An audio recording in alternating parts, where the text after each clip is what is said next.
성경의 숲을 걷다. 오늘은 역대상 17장입니다.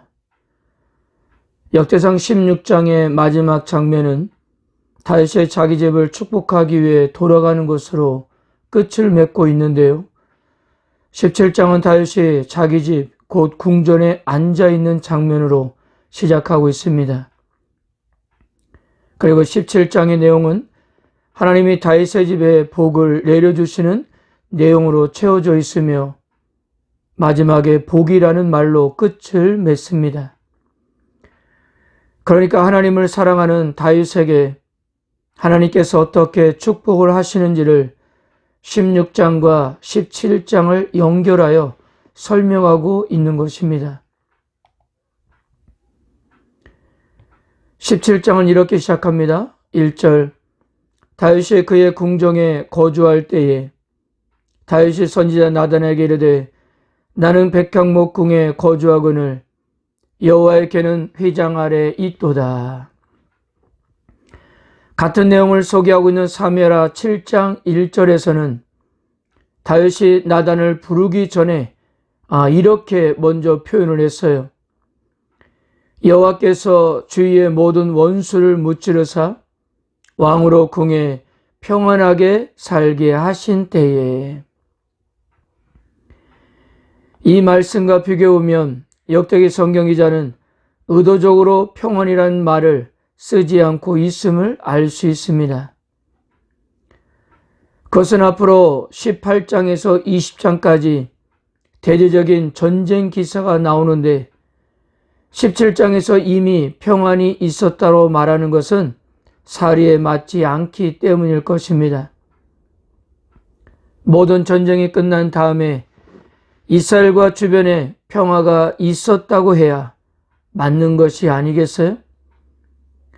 그래서 역대기 성경기자는 18장에서 20장까지의 전쟁 이야기와 인구 개수로 인한 재난 이야기인 21장이 다 지난 다음에야 이스라엘과 다윗에게 평화가 있었다고 말하고 있는 거예요.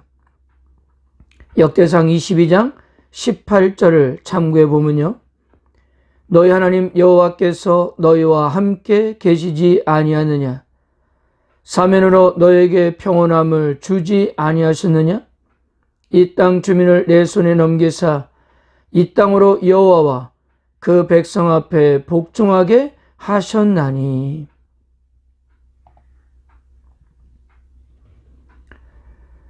다윗 자신은 호화로운 백향목궁에 살고 있는 반면 하나님의 언약궤는 임시 처소인 휘장 밑에 있는 것을 송구스럽게 생각했습니다. 즉 자기가 하나님의 언약궤보다도 더 좋은 집에 살고 있다는 사실이 너무도 죄송스러웠던 거예요. 그래서 다윗은 나단 선지자에게 성전을 건축하고 싶다는 의사 표현을 했던 것입니다. 그러니까요, 언약궤를 예루살렘으로 옮기는 일과 또한 성전을 짓겠다는 다윗의 마음이 얼마나 여호와 하나님을 경외하고 있는지를 충분하게 보여주고 있는 사항입니다. 그러나 그 밤에 하나님은 다윗의 성전 건축의 제의를 두 가지 이유로 거절 의사를 밝히셨어요. 첫째, 5절에서 출애굽 이후 하나님은 집에 살지 않고 장막과 성막에 살았다는 것입니다. 하나님은 언제나 백성들과 함께 했다는 거예요. 그리고 둘째, 6절에서 어느 사사에게도 성전을 지으라고 명령한 적이 없다는 이유에서였습니다. 그러니까 지금까지의 이스라엘의 전통으로 보나 하나님의 의도로도 보나 옳지 않다는 의미였던 것입니다. 근데 우리가 여기서 생각할 것은 얼핏 보면 하나님이 영원히 성전 건축을 원치 않는 것으로 이해할 수도 있는데요.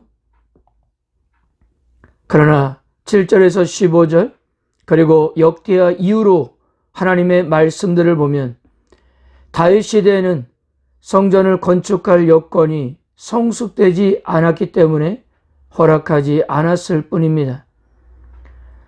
그러나 여건이 성숙해지면 하나님은 다윗의 아들 중 하나가 성전을 건축하게 될 것이라고 하신 거예요. 아직도 다윗이 전쟁을 해야 하는 상황에서 성전 건축은 시기상조였던 것입니다. 그리고 하나님께서 더 구체적인 반대 이유에 대해서는 역대상 22장 8절과 역대상 28장 3절에서 확인하게 될 것입니다. 하나님의 집을 건축하고 싶다는 다윗의 제안을 거절하신 하나님은 오히려 다윗의 왕조를 세워주시겠다고 말씀하였습니다. 10절입니다. 전에 내가 사사에게 명령하여 내 백성 이스라엘을 다스리던 때와 같지 아니하게 하고 또 내 모든 대적으로 내게 복종하게 하리라. 또 내게 이르노니 여호와가 너를 위하여 한 왕조를 세울지라. 11절도 보세요. 내 생명의 연한이 차서 내가 조상들에게 돌아가면 내가 내 뒤에 내 씨 곧 내 아들 중 하나를 세우고 그 나라를 견고하게 하리니. 여기서 우리의 주의를 끄는 것은요, 성경기자는 내가 내 뒤에 내 아들 솔로몬을 일으켜 세우리라 라는 말을 하지 않고 시라는 히브리어 자르아카라는 단어를 쓰고 있다는 점입니다. 이렇게 표현한 데는 그만한 이유가 있기 때문이에요. 대부분 시의 의미는 자손, 혈통, 가문, 시족, 왕족, 그룹, 공동체 등을 뜻합니다. 그래서 자르아크라는 단어가 구약에서 사용된 예를 보면 첫째, 한 세대보다는 여러 세대를 가리키며 두 번째, 개인적인 성격보다는 단체적인 성격을 갖고 있고요. 세 번째는 많은 경우 먼 미래까지 미치는 약속을 말할 때 사용되었습니다. 그러니까 11절에서도 내 시를 솔로몬이라는 개인을 지칭하기보다는 다윗의 자손을 지칭한다고 볼 수 있는 것입니다. 그리고 구약 성경에서 다윗의 시라는 말이 총 12번이 언급되는데요. 한 번도 다윗의 직계 아들인 솔로몬을 가리키는 경우가 없었으며 모든 다윗의 자손 전체를 지칭할 때 사용되었습니다. 물론 1차적으로 솔로몬을 염두하는 것이겠지만요. 다윗의 시라는 표현은 궁극적으로 다윗의 왕조를 통해서 임하시게 될 메시아 예수 그리스도를 지칭하고 있는 것입니다. 그러므로 이 다윗의 왕조는 어떠한 상황에서도 무너질 수가 없었고 영원히 견고할 수밖에 없는 것이었습니다.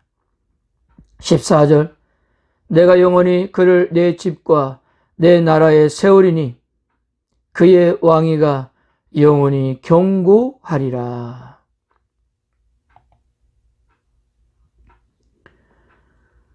(16절에서 27절은) 하나님이 다윗에게 왕조를 약속하신 사실에 대한 다윗의 감사 기도입니다. 다윗은 기대하지 않았는데 하나님이 그에게 영원한 왕조를 약속하시고 보장해 주심에 대해 깊은 감사를 드리고 있는 것입니다.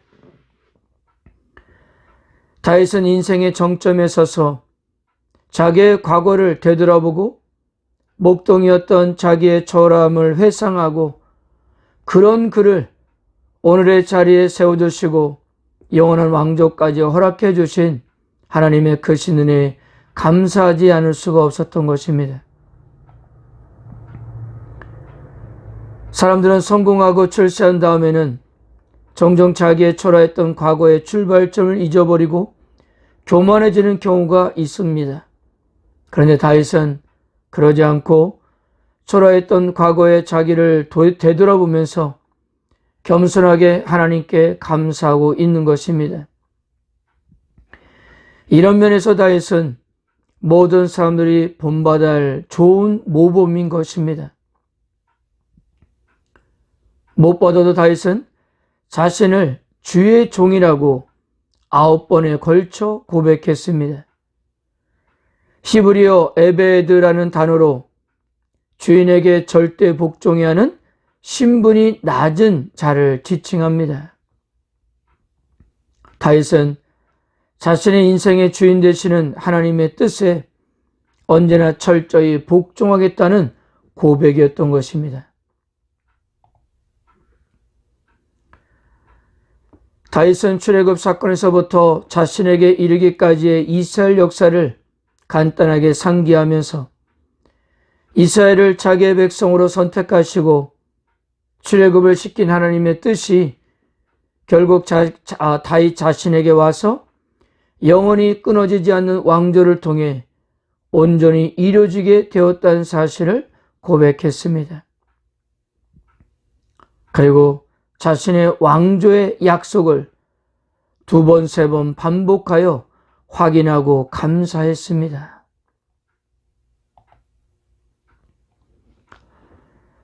사랑하는 성도 여러분, 블레셋에게 빼앗겼던 언약궤가 다시 돌아와 기럇 여라림에 있을 때 오랜 시간 동안 이스라엘 백성들은 언약궤를 잊고 살았습니다. 수십 년 동안 언약궤는 방치되었어요. 그러나 다윗이 왕이 되자마자 언약궤를 예루살렘으로 옮기는 일을 단행했습니다. 하나님은 그런 다윗을 축복해 주셨고요. 여기에 다윗은 언약궤를 예루살렘으로 옮기는 것으로 만족하지 않고 자신이 살고 있는 백항목 궁과 비교하면서 언약궤가 머물 수 있는 성전을 짓기를 원했던 것입니다. 여기 하나님은 다윗의 의사표현을 거부하셨지만 그에게 영원한 왕조를 허락해 주셨던 거예요. 하나님을 향한 그의 진실 어린 마음을 하나님은 받아주셨던 것입니다. 사랑하는 성도 여러분, 오늘도 다윗처럼 하나님 앞에 겸손하게 지금까지 은혜를 베푸신 것에 대한 감사가 있었으면 합니다. 지금까지 우리가 살아올 수 있었던 것은 하나님께서 함께 하시고 은혜를 베푸셨기 때문입니다. 우리들도 이와 같은 사실을 겸손하게 인정하면서 주님을 귀하게 여기고 그분을 위해 살아가는 인생들이 다 되시기를 바랍니다. 우리들의 헌신과 열심은 하나님은 잊지 않으실 것입니다. 아멘.